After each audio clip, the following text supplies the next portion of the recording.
Get ready for the dictation. Start.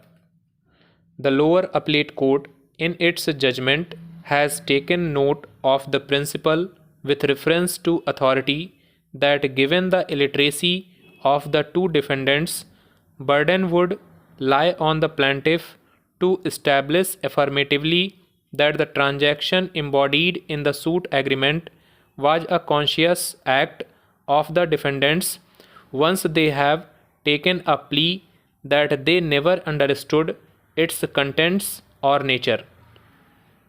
Broadly, it must be remarked that the lower appellate court has rightly understood the principle by which the case of parties and the evidence would have to be approached.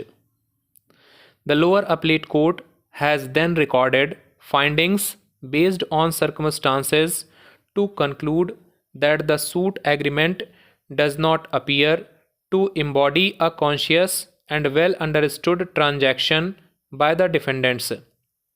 In elaborate but not too prolix a detail, the lower appellate court has enumerated those circumstances. It has been held that there is no evidence on record to show that the defendants would be willing to sell the suit property.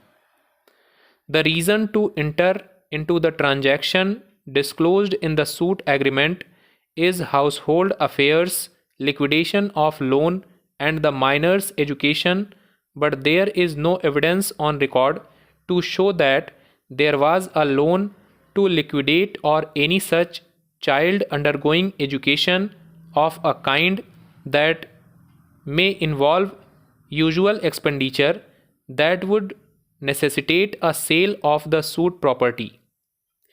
It has been held that the cause to enter the transaction as disclosed in the suit agreement is not at all countenanced by the evidence on record.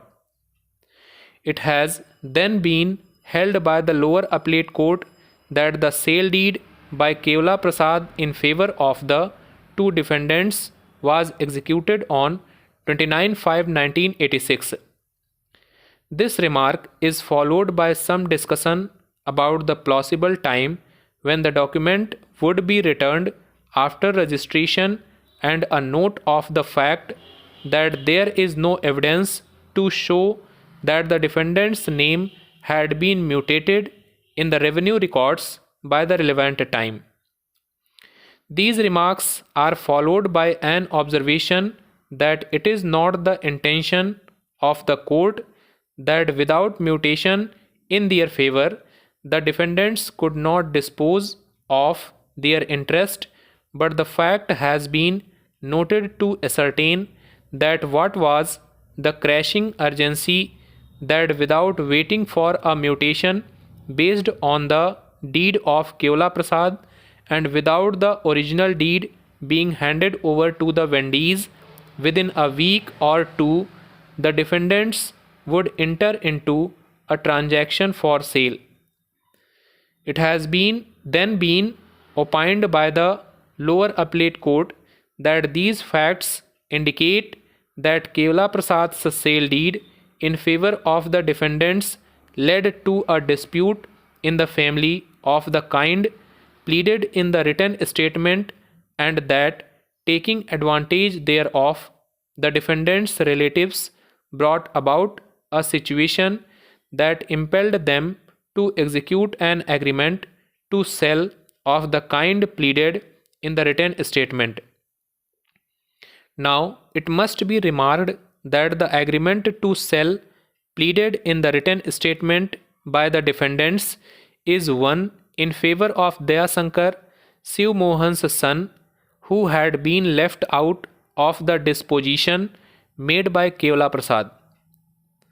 The lower appellate court has then proceeded on to hold that a time period of 2 years for the execution of the sale deed after paying a sum of rupees 35,000 out of a settled sale consideration of rupees 60,000 seems too long in the circumstances, because in the time period of 2 years, the prices would go up. It has been remarked that the transaction could be supported on ground of an urgent need of the defendants, but about that there is no evidence. The lower appellate court has then recorded a most decisive finding based on circumstances and says that the circumstances do not support why within a very short period of time after execution of the sale deed by Kevala Prasad in favor of the defendants would execute the suit agreement in the plaintiff's favor.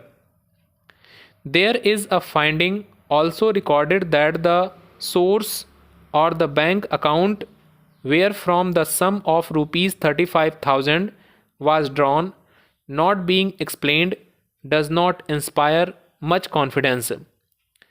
The last finding that is recorded is one that converges on the disability of the two defendants arising from their illiteracy.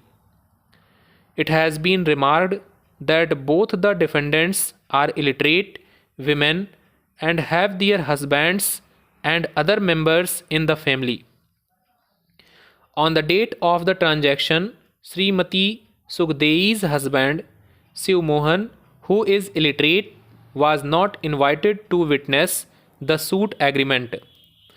Also, no receipt for the money received was executed in Shiv Mohan's presence.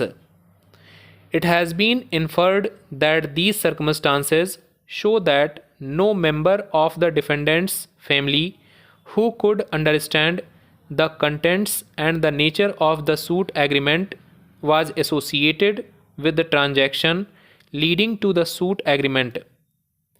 It is on the basis of all these circumstances that the lower appellate court has held that the suit agreement was never executed and no consideration passed. Hands stop.